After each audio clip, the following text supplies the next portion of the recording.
It's Kyle, your driven autism dad. So a few weeks back, I was at church, and turns out there was a Sunday school class of 15 and 16-year-old young men and women.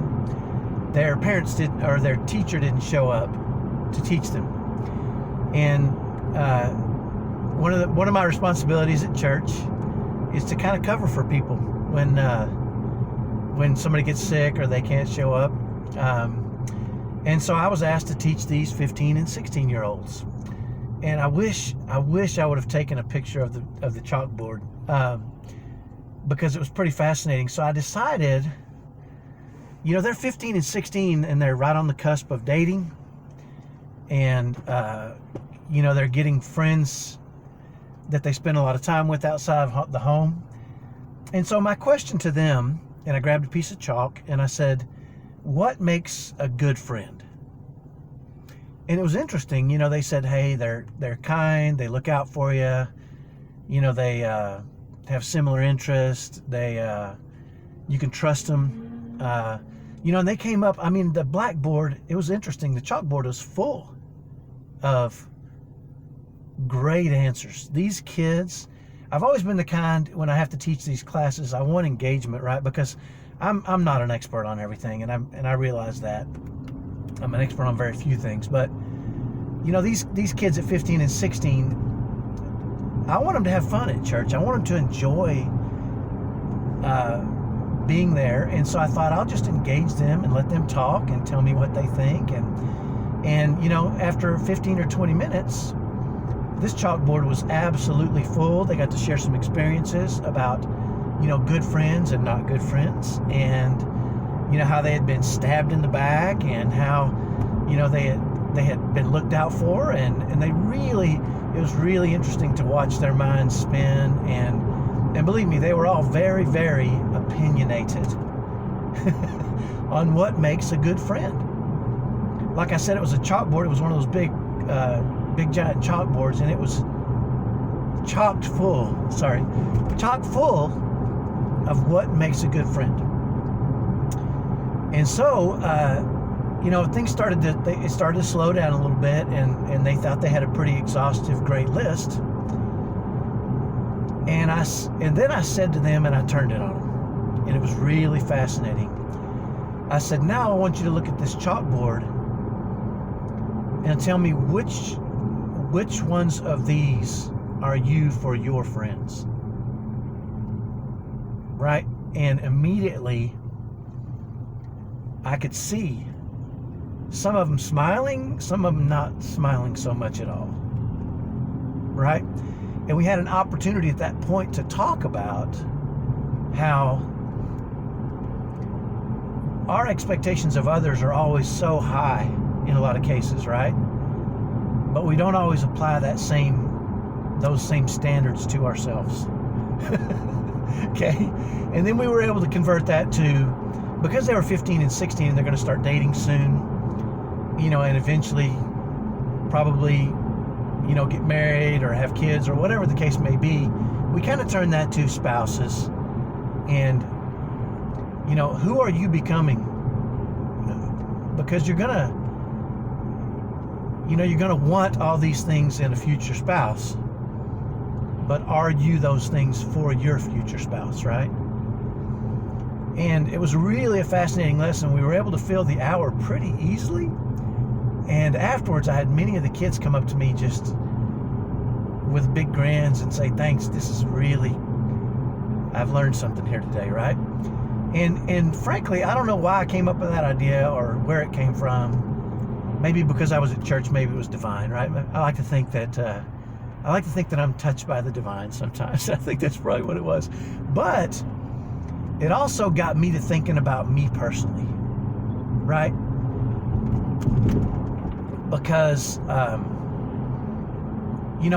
want to be the greatest dad there ever was, right? I want to be the greatest. Up until my wife passed away, even to this day, I want to be the greatest husband and father ever. It's just something that I want to do, right? I want to create a world where my wife and my kids can thrive. And so I want to be the greatest dad. I want to be the greatest husband. And so I actually ended up sitting down and writing out, what makes a great husband, what makes a great dad. And, I knew where it was going, so it was a little tricky for me, but it was an eye-opener for me to look and see, because the greatest dad in the world I would hold to a certain standard, and I'm not so sure I'm holding myself to that standard, right? And it made me kind of check myself and recommit to certain things in my life. Now, here's what's interesting, and this is the reason I bring it up for you autism parents. I see a lot of autism parents out there who complain about not being supported by extended family, grandparents, mothers and fathers, even spouses. And the one thing that I would ask you to do is to say, how would you want those grandparents, those spouses, your moms and dads, all those people that you want to support you, how would you want them to treat you? What specific things should they be doing to be the greatest grandparents, the greatest mother and father, the greatest friends ever? Write those down and then see if that's what you do for them. Because it might fascinate you. Now that you know the end result, you might be a little biased, right? But the reality is, if we want from other people, shouldn't we be the people we want them to be for us? Is it fair for us to hold them to a certain standard that we don't hold ourselves to for them? It's an interesting question, and I have failed in a lot of cases as I've asked myself this question with friends and with, Shelly before she passed away. Did I hold her to a higher standard than I held myself to for her? Frankly, I've got Shelly's parents are wonderful people. My mom is a wonderful person. My dad, prior to his passing, was wonderful. My wife was wonderful. And I've been well supported by those people. But it took time to get there, right? And part of that, I think, is us becoming. We control who we become, right? So my challenge to you is simple. Write down how you think others, what you expect of others, how you think they should treat you, what your expectations of them are, and then ask yourself, am I that for them? And if you're not, work on that. And I'm going to tell you right now, I've seen that work for me in my life. I have some tremendously wonderful, over-the-top, extravagant relationships, and I'm pretty sure it's because I try to pour into those relationships at least as much as my expectations are for them to give back, right? Give more than you get, and you always get so much back.